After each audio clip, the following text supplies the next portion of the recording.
আসসালামু আলাইকুম। সংবাদে আপনাদের সবাইকে স্বাগত জানাচ্ছি। আমি ফিরোজ তোহা। শুরুতেই সংবাদ শিরোনাম। বাংলাদেশের সর্বশেষ গুরুত্বপূর্ণ আপডেট সংবাদে আপনাকে স্বাগত। শুরুতেই সংবাদ শিরোনাম, পরে বিস্তারিত।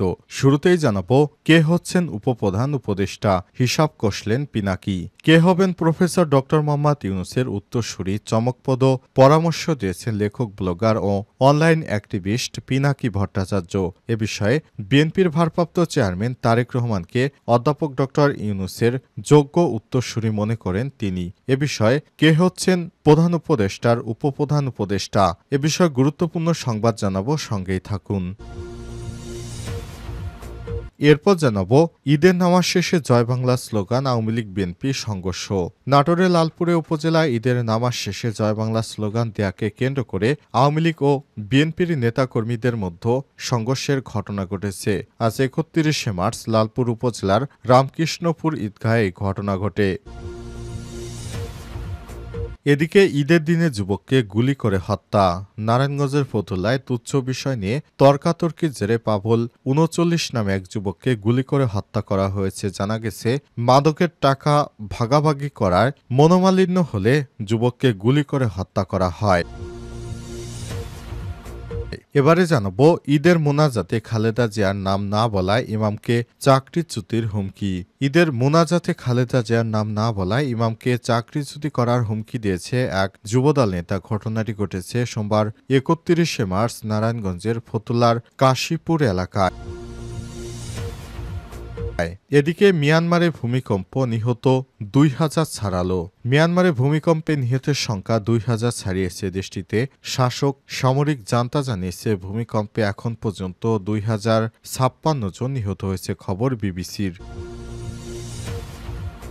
এবং সর্বশেষ জানাবো, ট্রাম্পের বোমা হামলার হুমকি, খামেনির হুঁশিয়ারি। ইরানের উপর মার্কিন যুক্তরাষ্ট্রের আক্রমণ করলে তার কঠোর প্রতিশোধ নেয়ার হুঁশিয়ারি দিয়েছে ইরানের সর্বোচ্চ ধর্মীয় নেতা আয়াতুল্লাহ আলী খামেনি। সোমবার এক ভিডিও বক্তৃতায় মার্কিন যুক্তরাষ্ট্রের হুমকির কথা উল্লেখ করে তিনি বলেছেন, যদি এটি বাস্তবায়িত হয় তাহলে তারা অবশ্যই শক্তিশালী পাল্টা আক্রমণের মুখোমুখি হবে। প্রিয় দর্শক, এতক্ষণ শুনছিলেন সংবাদ শিরোনাম, এবারে বিস্তারিত। তবে তার আগে বন্ধুরা, অনুরোধ থাকবে সংবাদটিতে একটি লাইক দিন। এই চ্যানেলে আপনি নতুন হয়ে থাকলে আমাদের সংবাদটি দেখতে দেখতে চ্যানেলটি সাবস্ক্রাইব করে রাখুন। কমেন্ট করে বন্ধুরা আপনার মূল্যবান মতামত জানিয়ে দিন আপনি বিশ্বের কোন দেশ থেকে বা বাংলাদেশের কোন স্থান থেকে আমাদের সংবাদটি দেখছেন এবং শুনছেন। এবারে বিস্তারিত।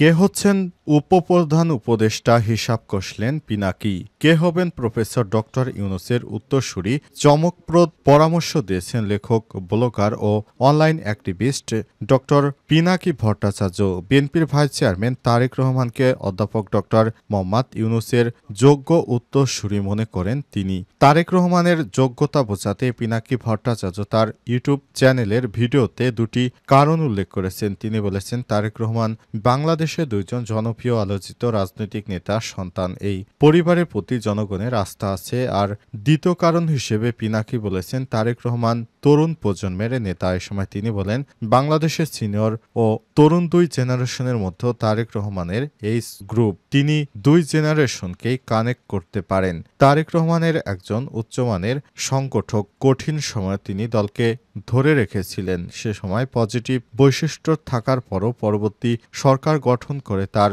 নেতা হলে তা পরবর্তী প্রধানমন্ত্রী হলে তারেক রহমান সফল হবেন কিনা তাতে সংশয় প্রকাশ করেন পিনাকি বলেন, তারেক রহমান পরবর্তী প্রধানমন্ত্রী হলে কি হতে পারে।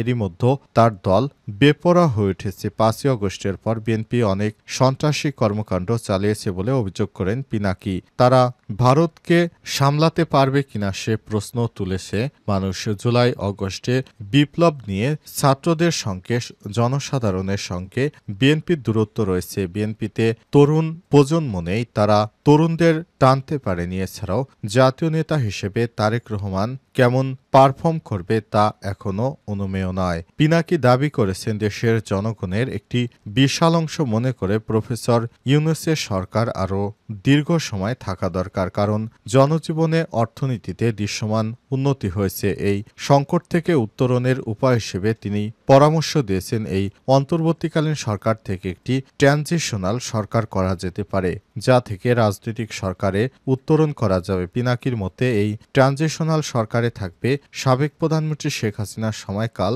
যতদিন ছিল ততদিন। এই সরকারে থাকবে বিএনপি, জামাত, চরমোনাই, নূরের দল, এনসিপি, বামসহ সবাই, অর্থাৎ ফ্যাসিবাদ বিরোধী সব রাজনৈতিক দলগুলোর শক্তি অনুযায়ী মন্ত্রিসভা পূর্ণ করা হবে। আর এই সরকার এর প্রধান উপদেষ্টার প্রধানমন্ত্রী হবেন তারেক রহমান, অর্থাৎ তারেক রহমানের অভিজ্ঞতাও তখন প্রফেসর ডক্টর ইউনূসের সান্নিধ্যে বাড়বে। ঈদের নামাজ শেষে জয় বাংলা স্লোগান, আওয়ামী লীগ বিএনপি সংঘর্ষ।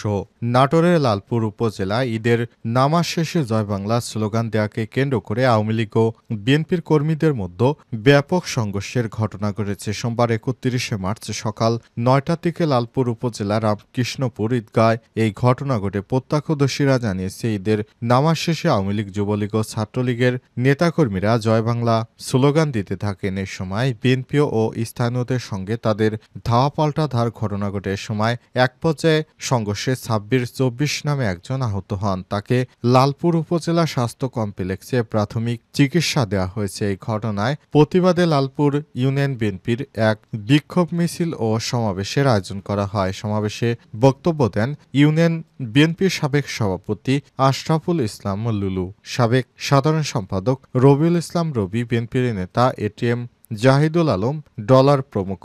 সমাবেশে বিএনপির নেতারা অভিযোগ করে বলেছেন, ফ্যাসিবাদী শক্তি পরিকল্পিতভাবে ঈদের শান্তিপূর্ণ পরিবেশ নষ্ট করে দেশকে অস্থিতিশীল করার চেষ্টা করছে। প্রশাসনের নীরব ভূমিকা পালন করছে, যা জনমনে প্রশ্ন সৃষ্টি করেছে। বিএনপির নেতারা ২৪ ঘন্টার মধ্যে এই ঘটনায় জড়িতদের গ্রেপ্তার করা না হলে কঠোর কর্মসূচি দেওয়ার ঘোষণা দিয়েছেন। ঈদের দিনে যুবককে গুলি করে হত্যা।